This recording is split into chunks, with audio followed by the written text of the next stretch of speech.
My homestay family was, they were kind of cool. They were an old couple.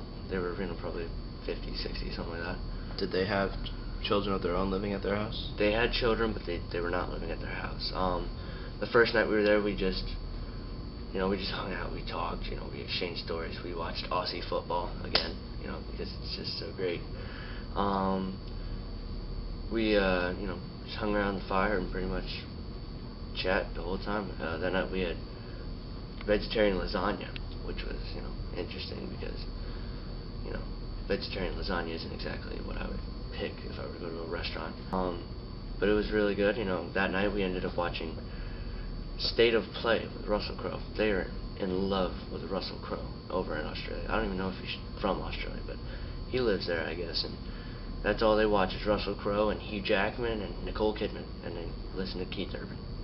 During that time we played a game of cricket, which was, before we had lessons on cricket. This time we actually got to play it, and it was the longest game ever. It took us about 2 hours to play. One inning is what I guess a comparison you could call to baseball, which was rough. After that we hung out. There was a beach that was there, and we walked down this long dock. It was about half a mile. We walked down the long dock through the I guess you could call it a little harbor until we got to the open ocean, and after that we walked down the beach, and at that point that's where I saw my first kangaroo.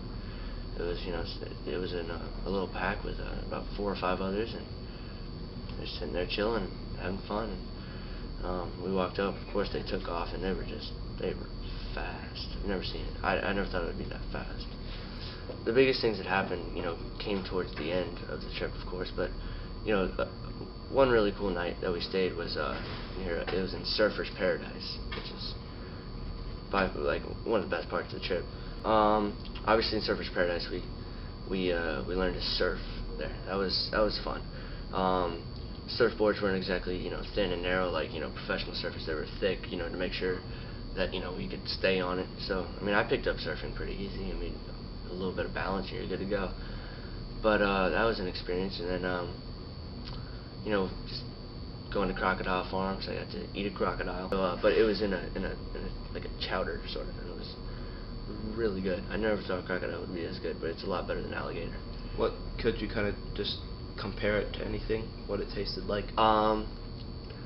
It had a similar taste to alligator, but there was like a certain little zing to it that was way better. The cream. I think the sauce made it that delicious, because just trying to eat the crocodile by itself probably wouldn't have been the same, but the sauce that they had over it made it delicious.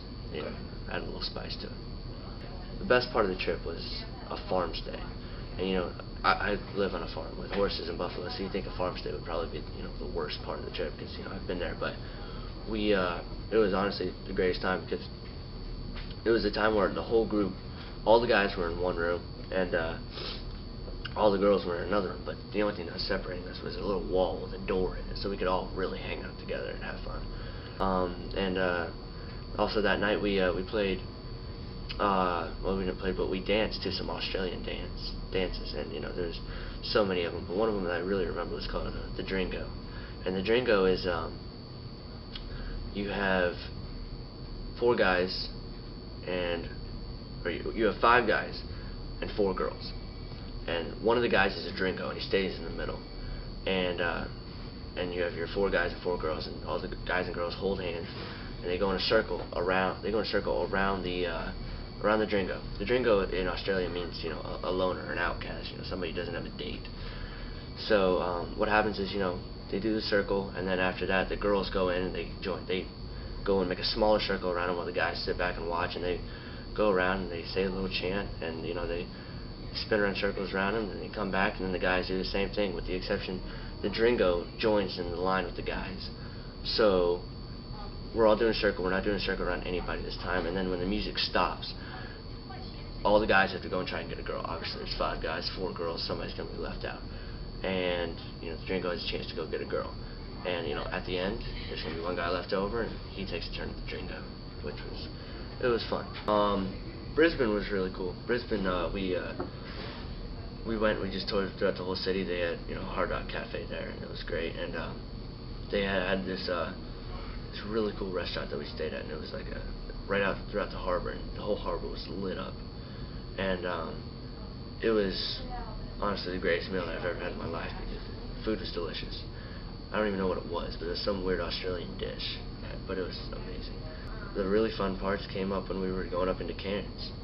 We hung out at this market place, and the market was really cool because, you have to think, Cairns is the closest thing to, is the biggest city closest to the Asian countries, for the immigrants.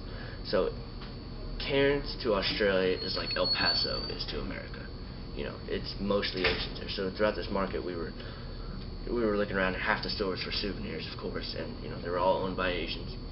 And then the other half of the store was all, massage places, which of course were owned by Asians because they know how to give pretty good massages.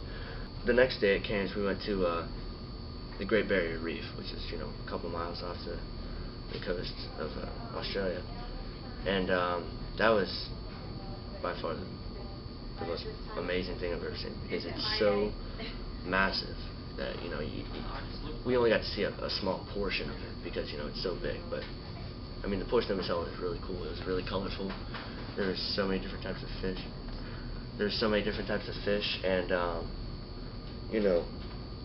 it was, the color there was so vibrant, and, we got to go scuba diving, snorkeling. We got to go on, fish tours, glass bottom boats, submarines. It was amazing. And then, of course, our last day there we spent with the Aboriginals, like Native Indians, to Australia. So, that was really cool hanging out with the Aboriginals. They taught us how to throw boomerangs. They taught us how to throw spears, and they have, these cups that they throw spears. They don't throw spears like, a regular spear. They have these things that you hook on, and you throw spears. And, they work a whole lot better, more accuracy, and after that we hung out with them. They did traditional dances. We bought some didgeridoos, which is a musical instrument that it was originated in Australia. It's like a hollow tree that's painted, and you blow into it, and it makes a big like a big horn sound. Tangalooma was really cool. It was an island that Scooby-Doo was shot at, Spooky Island, and it was great. We spent 2 nights there. We fed dolphins. We went sandboarding, which was, you go up on a big hill and pretty much, like surf pretty much down a big sand dune, which was fun. We had great meals there. We played, football, volleyball, basketball. We went scuba diving there too as well, and it was really, really fun.